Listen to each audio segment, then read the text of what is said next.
Hey everyone, I hope you all are doing good. So, a very important topic US presidential election, Biden and India.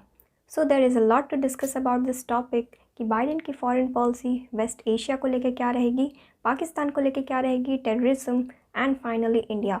So, I will discuss all these one by one. So, let's begin.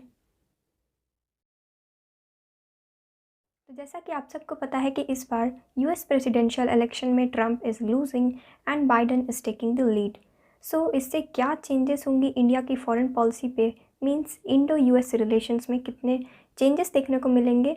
First we will have a look at what Biden has to say in his victory speech. So Biden ने importance दी अपनी speech में on a message of unity. So basically इनके जो words हैं these are, I pledge to be a president who seeks not to divide but to unify. For all those of you who voted for the President Trump, I understand the disappointment tonight. Now let's give each other a chance. It's our time to put away the harsh rhetoric, lower the temperature, see each other again, listen to each other again. Let this grim era of demonization in America begin to end, here and now. तो ये थे Biden के speech से कुछ words जो कि उन्होंने बोला है अमेरिका को लेके. सो बेसिकली वो चाहते हैं कि अमेरिका में जो है यूनिटी आए, पहले से बहुत ज़्यादा लोग यूनाइटेड होकर रहें, जो कि नाम भी सजेस्ट करता है United states of America. Also एक बहुत इम्पॉर्टेंट यहाँ पे नोटिस करने वाली चीज़ ये है कि जो वाइस प्रेसिडेंट है उनके पोस्ट पे जो है she is Kamala Harris and she is very important because she is the first one who will make history as the first woman, first black woman, first woman of South Asian descent, and first daughter of immigrants ever elected to national office in the country. So basically in USA. And Biden ने इनके बारे में अपनी speech में भी बोला है. So it is very important and significant change which we need to have a look. तो सबसे पहले डिस्कस करेंगे वेस्ट एशिया के बारे में. A very important country Afghanistan because of Taliban and the issues.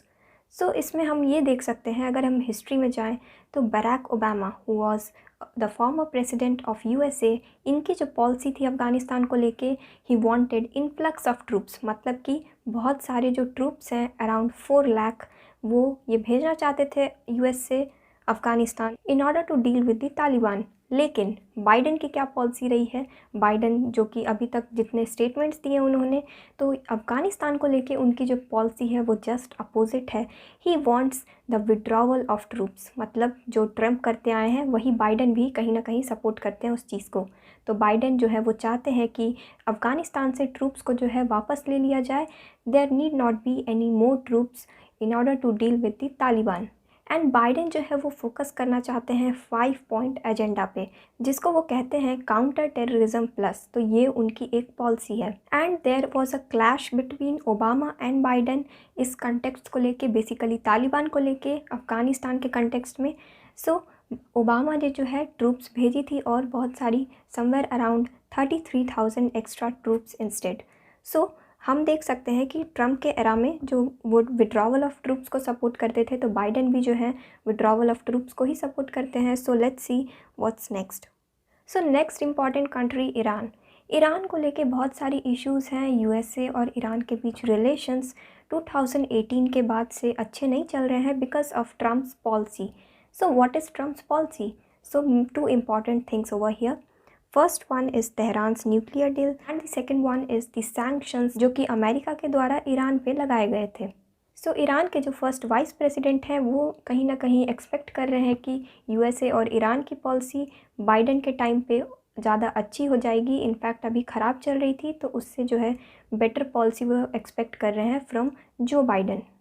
And the next important country, very important country in context of India's international relation, Pakistan. Pakistan को लेके Joe Biden जो है कहीं ना कहीं ही favours a policy of engagement with Pakistan. इसके पीछे एक रीज़न ये है कि जो बाइडन जो है ही वॉज ऑनर्ड बाय हिलाल पाकिस्तान. ये जो है एक हाईएस्ट सिविलियन ऑनर्स है जो कि पाकिस्तान के द्वारा बाइडन को दी गई थी. सो ओवरऑल वेस्ट एशिया को लेके जो पॉलिसी है ट्रम्प की एंड जो बाइडन की, ये उतनी ज़्यादा चेंज नहीं होने वाली है आने वाले टाइम में, बिकॉज इन दोनों की जो थिंकिंग है, जो पॉलिसी है वेस्ट एशिया को लेके, कहीं ना कहीं उनमें ज़्यादा डिफरेंस देखने को नहीं मिलती है. नेक्स्ट इम्पॉर्टेंट थिंग, टेररिज्म को लेके ओबामा की क्या पॉलिसी रही है। तो ओबामा और बाइडेन दोनों ने ही इंडिया के साथ कोऑपरेशन करके टेररिज्म को टैकल करने की पॉलिसी मेंटेन की है। एंड जो बाइडेन की जो वर्ड्स हैं टेररिज्म को लेके वो कुछ इस प्रकार से हैं।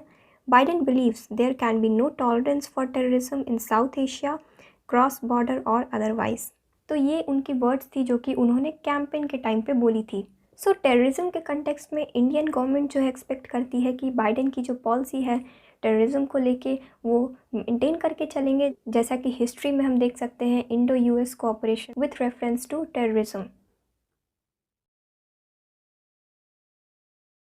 And finally talking about India, तो इंडियन कंटेक्स्ट में बाइडेन की क्या फॉरेन पॉलिसी होने वाली है। तो first we will have a look at history of what Biden really thinks about India and what are his policies which he would like to formulate if he will become president. So now as he has become president, so let's see what kind of policies Biden will be formulating. So firstly during the administration of Barack Obama, उस time पे Joe Biden थे वो vice president बनने से पहले भी कहते थे कि वो इंडिया के साथ अच्छे रिलेशंस मेंटेन करना चाहते हैं। सो बाइडेन ने बहुत इंपॉर्टेंट रोल प्ले किया है in terms of Indo US relation and also with reference to strategic engagement with India. जब जो बाइडेन वाइस प्रेसिडेंट बनने वाले थे यूएस के, उससे 3 साल पहले इनकी जो वर्ड्स थी इंडिया को लेके, it goes as follows. My dream is that in 2020 the 2 closest nations in the world will be India and the US. So ये थी बाइडेन की vision with reference to Indo US relation in 2006। And a very important thing with reference to Obama, अगर हम बात करें तो वो India और यूएस की न्यूक्लियर डील को लेके उतने ज़्यादा सपोर्टिव नहीं थे, ही वॉज हेजिटेंट। लेकिन बाइडेन ने जो है बहुत सपोर्ट किया इंडो यूएस न्यूक्लियर डील को। एंड 2008 में बाइडेन ने ही डेमोक्रेट्स एंड रिपब्लिकन्स के साथ बात करके एंड वर्क करके जो है इंडिया और यूएस की न्यूक्लियर डील को जो है अप्रूवल दिलाई थी। सो टेररिज्म को लेके हम एक्सपेक्ट कर सकते हैं कि बाइडेन की भी जो पॉलिसी है वो बहुत फेवरेबल रहेगी इंडियन कंटेक्स्ट में।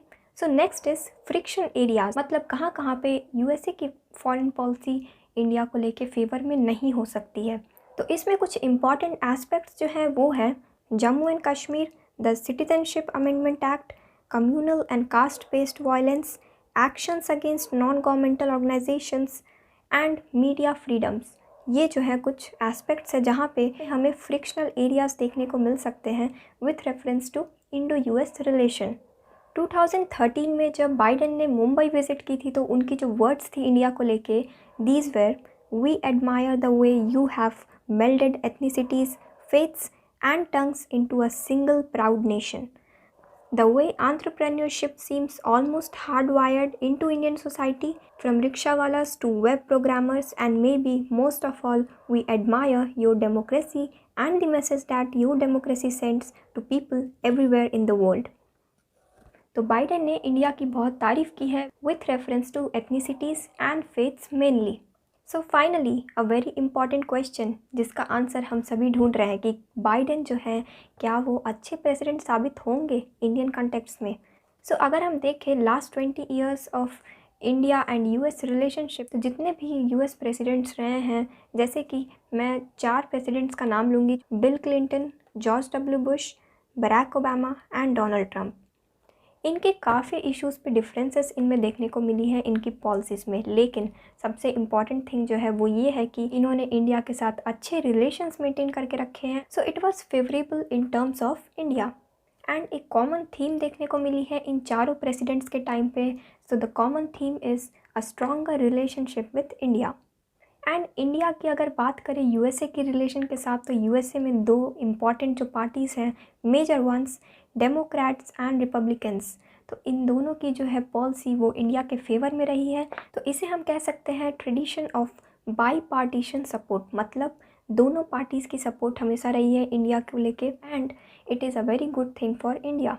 एंड जितने भी प्रेसिडेंट्स आए हैं तो हर प्रेसिडेंट ने पिछले प्रेसिडेंट से काफ़ी अच्छा जो है फॉरेन पॉलिसी मेंटेन करके रखा है इंडिया के साथ।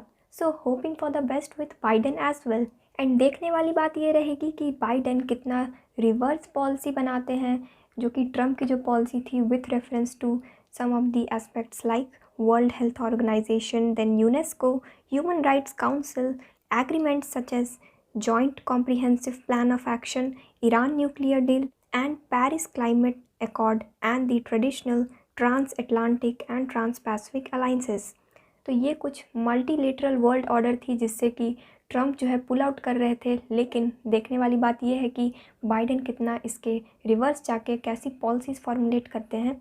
सो जो रूल बेस्ड इंटरनेशनल ऑर्डर है उसमें बाइडेन कितना उसे स्ट्रेंथन करते हैं, ये भी एक देखने वाली बात है। एंड जो मोस्ट इन्फ्लुएंसिंग कंट्रीज़ हैं, चाइना, रशिया एंड यूएस, कैसे वो इन सभी कंट्रीज़ के साथ डील करते हैं, कैसी पॉलिसीज़ फॉर्मुलेट करते हैं, it will be a very important thing which we can see in the coming years under the legacy of Joe Biden.